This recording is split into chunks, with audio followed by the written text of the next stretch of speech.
Go. Well, Terry, thank you so much for coming in today. Thanks for having me. I just want you to know that this is again a safe space and we'll definitely be going at your own pace. I want you to make sure that you do or say whatever feels important for you to share with me today Hmm. and be comfortable throughout this session um, that we're going to have with you today. I looked forward to knowing that you were coming in today. I wanted to ask you about your dogs and how they're doing. They are a handful and adorable all at the same time. My daughter always asks me if you had to get rid of one of them, which would it be? And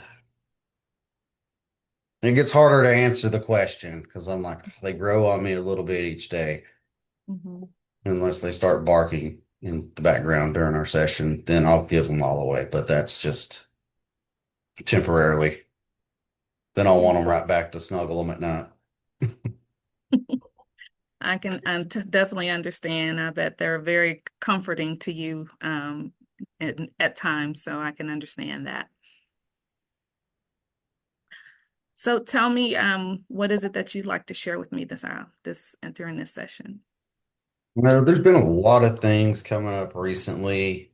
Uh, I'd recently kind of deleted my mother out of the picture for a while, just because of her alcoholic nature and past abusive, in mental and physical ways growing up. And for about 6 months, I had her blocked on everything. But then for some odd reason, I kind of felt the need to unblock just to see the craziness again.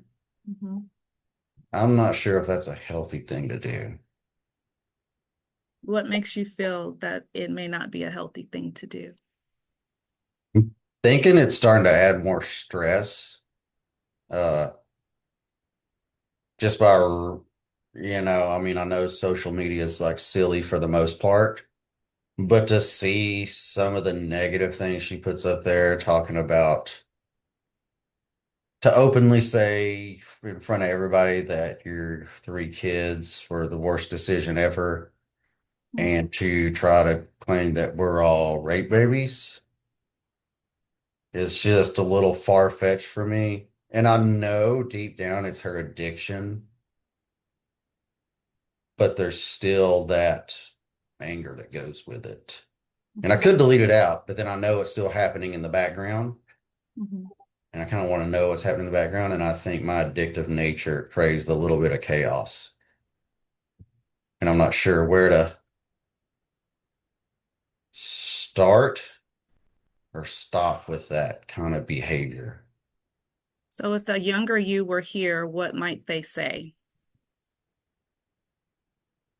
If the younger me were here, Hmm. the younger me would just say, that's your mom. You're supposed to love her regardless. Hmm. But I also think the younger me is naive. Because you felt not protected.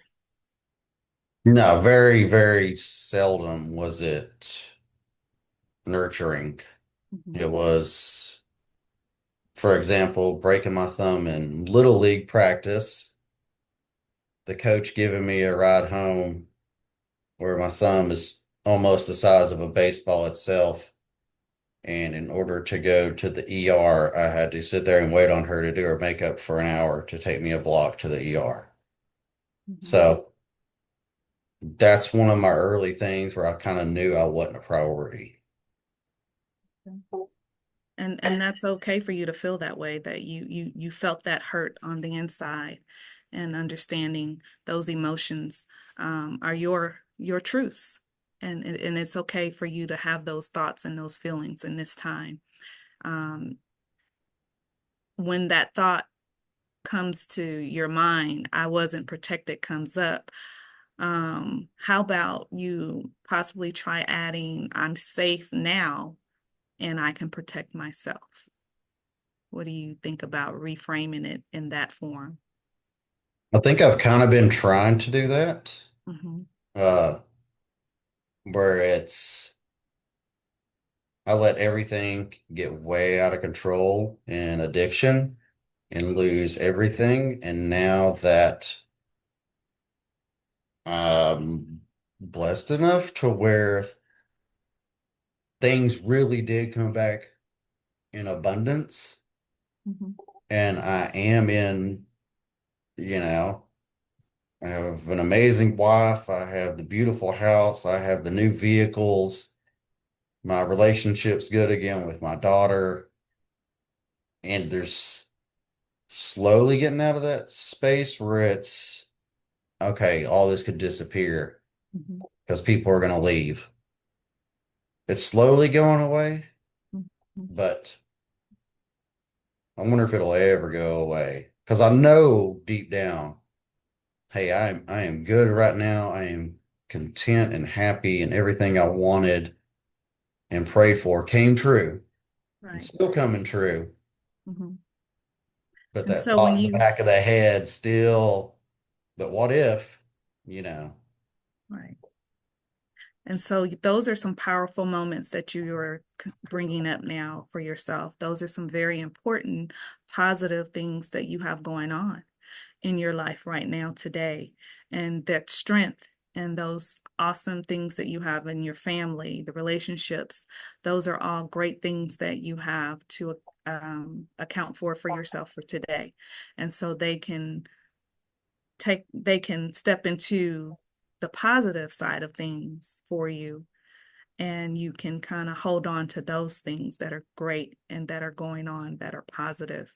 um, and when you start hearing that inner voice try to bring you back to those painful memories, then you can use those as your refocus of holding on to those positive things. Your daughter is now back in your life, and you have a great relationship with her now. You have a wonderful wife. And And, mhm. and I just found this out. Uh, Something else that I didn't think was going to happen for a very long time, but when you get married and you got a stepdaughter who's also married, you get a call that says, "Hey, what do you want to be called?" And I'm like, do you mean?" She's like, "Yeah, do you want to be called Grandpa?" So in January, I'll have a grandbaby. Oh, wow, that's Not awesome. bloodline mine, but Mhm. she called me and said, "You want to be called Papa? Because Mom wants to be called Birdie."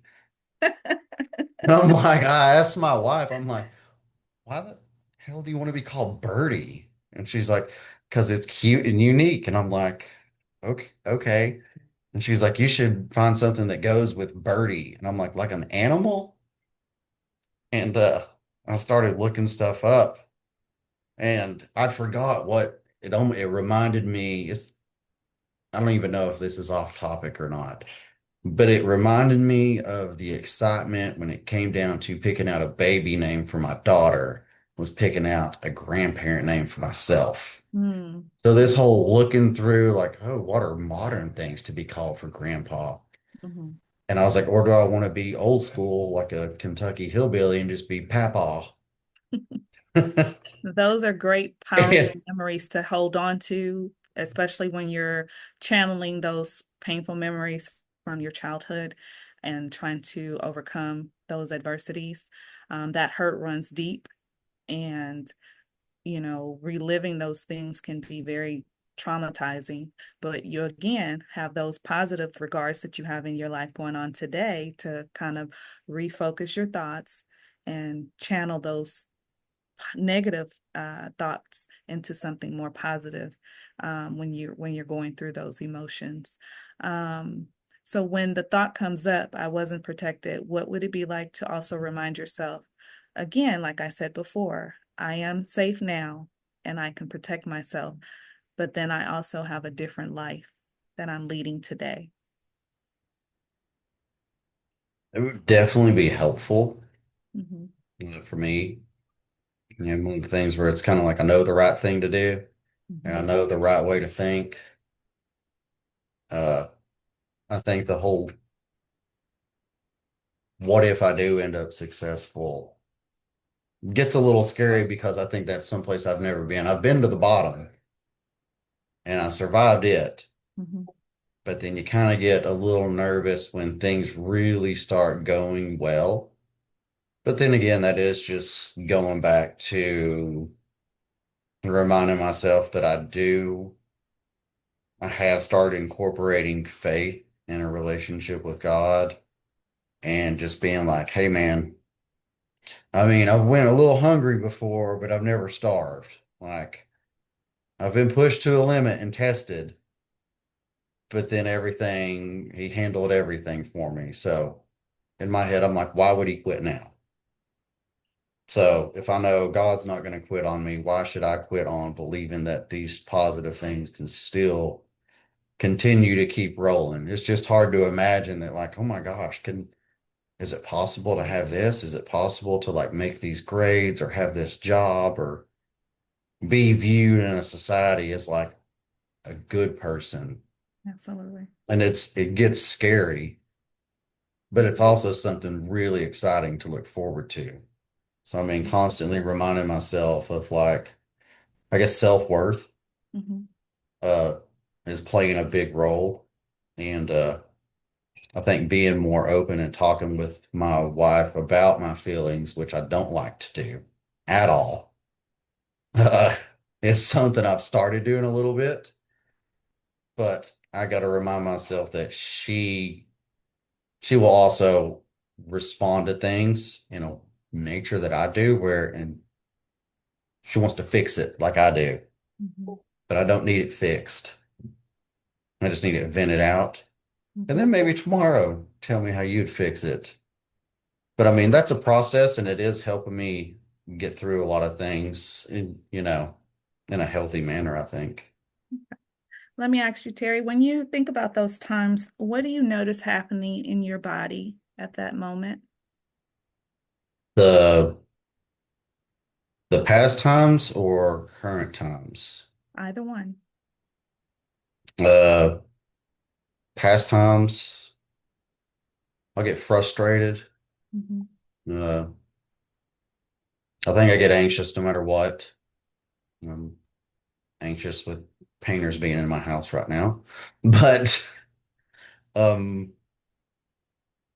anxious, fearful, and I think mad, like very mad, I think. But when I think of the positive things, uh, I get emotional in a good way Mhm.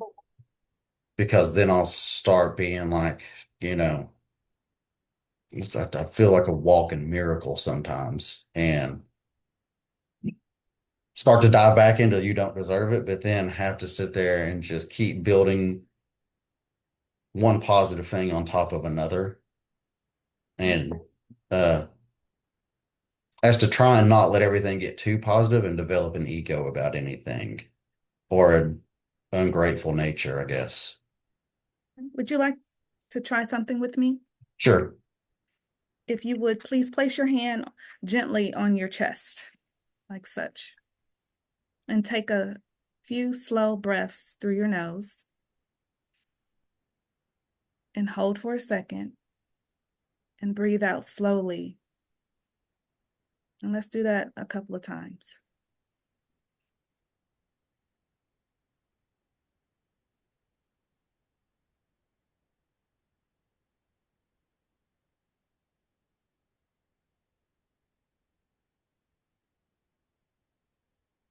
What do you notice? A lot of random stuff I think about during the day went Mhm. away because I was just focused on something very simple as breathing. Yeah. And just was like, okay, let's make sure I inhale the right way and exhale the right way. And a Mhm. lot of other little tasks going on during the day Mhm. was that we're able to take a back seat.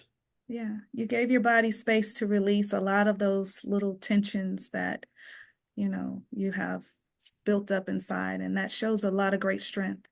That shows a lot of strength in your on your behalf, and you're working through those emotions. And so that's what I'd like you to try to do when you are feeling that anxiety and that tension and frustration is just take those moments to release yourself of those tensions so that you can regroup and recover your positive regard that you have going in that moment. Um, Sometimes um, it can help to think about the younger version of you that if that child was protected, there might be a different outcome. Right. Um, so with that being said, you've done some really great work today, Terry. Um, and I want you to know that you have the power to turn those negatives into a positive. And you're starting to reclaim that safety that belongs to you now. You've done some really, really good work today and connecting with your body and giving your inner child a voice. Um, Starting to shift how you see yourself now is very important. And I want you to focus on that. And so before we finish, what do you want to carry with you from this session? The reminder to keep, not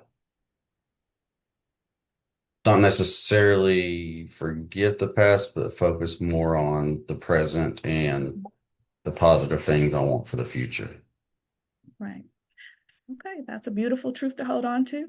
And you showed so much courage today. Would you be open to practicing that breathing exercise once a day and gently reminding yourself of how you can, cope through this as a gentle reminder for yourself that I am safe now, I can protect myself, and we'll talk about how it feels the next time you visit. Okay, I can do that. Wonderful. I'm honored to walk with you through this journey, Terry. Thank you for Thank coming you. in. Thank you. And Tom. Few minutes over, but I think that's okay. And so you'll just make up your additional 3.5 minutes. Right. So we'll just go ahead and jump into mine then. Yep. All right. Here we go. Hey, Sandy. It's great to see you again. It's been a while. How's everything been going? How's things with the family and all that? Wow. Uh, I guess it's okay. All right. Just Just, okay. yeah, just kind of just been very overwhelmed lately with everything that's going on. Taking in my mom and my grandmother to at the same time has been very difficult, more difficult than I anticipated it to be. Mm-hmm. And I don't know, it's just hard. How old's your mom and grandma? Mom's will be 69 at the end of this month, and Granny just turned 89. My dad is, my dad's also just turned 69. Yeah, he's a lively one for sure and a character. Goes to show you can definitely keep a personality as you age. Mm-hmm. And so what's going on with so you're the caregiver for them, correct? Yes. Yeah. Okay, and define how you're the caregiver, as it can be, So a couple of months some back, extents. so a couple of months back, my mom got sick and was in the hospital for a couple of weeks. And so, of course, Granny couldn't stay home by herself. So she ended up coming to live with me. And when mom got out of hospital, we found out she was diagnosed with COPD and also congestive heart failure. And so, with that being said, for that matter, neither one of them can pretty much live on their own or should be on their own with the conditions that mom has, and she's pretty much been the over caregiver for Granny. So they both ended up coming to live with me, and My sister tries to help as much as possible, but I mean, I'm pretty much a empty nester. My daughter's grown and working in Alaska. And Hmm. so it's just, it's me taking the full brunt of everything with the two of them and trying to schedule and juggle their appointments, my appointments, and it's a lot. It's just a lot. It's really challenging at times, and I sometimes get a little overwhelmed and feel anxious, and just trying to juggle it all now with school and work and life. What are some things when you do get anxious? What are some things you usually try to do to ease that anxiety? Is there anything you do as far as meditate, pray, exercise? What does Sandy do for Sandy, despite everything going on? Yeah, I mean, as of lately, not too much. I hadn't really been working out, which I do love to do, and I just haven't found the time or motivation to really do it because by the time I'm off work and making sure they've gotten all the things that they've needed done, it's it's late, and who's motivated to work out that late? I'm not. So I I'm not haven't either. been My really. wife makes me go sometimes, so I Yeah, so it's just got not somebody been. for accountability on my end. I'm really lucky for that. But yeah, Yeah, it's super difficult at times. it's been challenging to find time for myself. Really, it hasn't been something I've done. I did go out for my birthday. My girlfriends took me out for a birthday dinner, and that was cool. But Oh, happy birthday. well, thank you. I didn't even really want to do that because I was just tired. I just wanted to just be, but they were adamant about doing something for me, so I appreciate that for them. But it's not really a lot that I've been doing for myself lately. Okay. So taking care of your mother and grandmother, um, it's a stressful situation, I understand, Mhm. and takes a lot of time and effort. What do you think your life would look like if you weren't in the caregiver role? What do you imagine your life would look like? Um, what would my life look like? Less stress, maybe, hopefully. Uh, More time for myself. Um, Less worry. Uh, and just, I guess, I love my mom and my grandmother, and I mean, I definitely don't uh, want anything to happen to them, but it's just like I said, it's overwhelming. And so I guess just having that extra little bit of time would be something I could appreciate more. I think it's hard to sit there and you don't realize how much time you had in a day until you don't have it in a day. And it makes you kind of you put things in perspective a little bit. Uh, so do you think if you weren't going through uh, the responsibilities you have right now, do you think you would still have a fulfillment to take care of a loved one or be able to take care of somebody that you care about in some way, shape, or form? Because I think we all need the satisfaction of helping others. Do you think you would still have a place to make, I would guess, make time in your life to help others? Yes, yes. I mean, because before this, I was very outgoing and working in the community. I have a mentor program that I am very much engaged in, although I hadn't had much time to really support them as I used to. I do still try to, participate in the meetings as much as possible with the team building stuff that they do, that we do rather. And I think that yes, I would still have time for myself, more time for myself, and a little less anxiety. And I think it's just a matter of, you know, because they have so much things, so many things going on with their sickness, and I don't really know all the ins and outs of it, but I think that unknown also kind of causes me to have more anxiety, especially when I go to the doctors with them. When I take them to their appointments, I'm not sure what to expect and what's going to come of whatever the doctor's going to say during that time. And so I know I find myself really antsy at that time because I get anxious about, am I giving them the right, am I feeding them enough? Am I giving them the right, meal stuff that they need to make sure that they're, you know, doing okay? And Mhm. just all the things. It's just so much. And so um, but yes, I think I would definitely have more time to kind of be myself and not be so tired and overwhelmed with Kind of life. find yourself again and be like, because you can get stressed out and lose track of who you really are. Yeah, and that's where I'm at now, I think. All right. So, I mean, when we talked before, you've accomplished a lot, and that had a lot of stress with it. You know, you've made it out thus far. Every stressful day, I mean, you've knocked it out of the park and you're here again for another. So, I mean, it's not nothing you can't take on.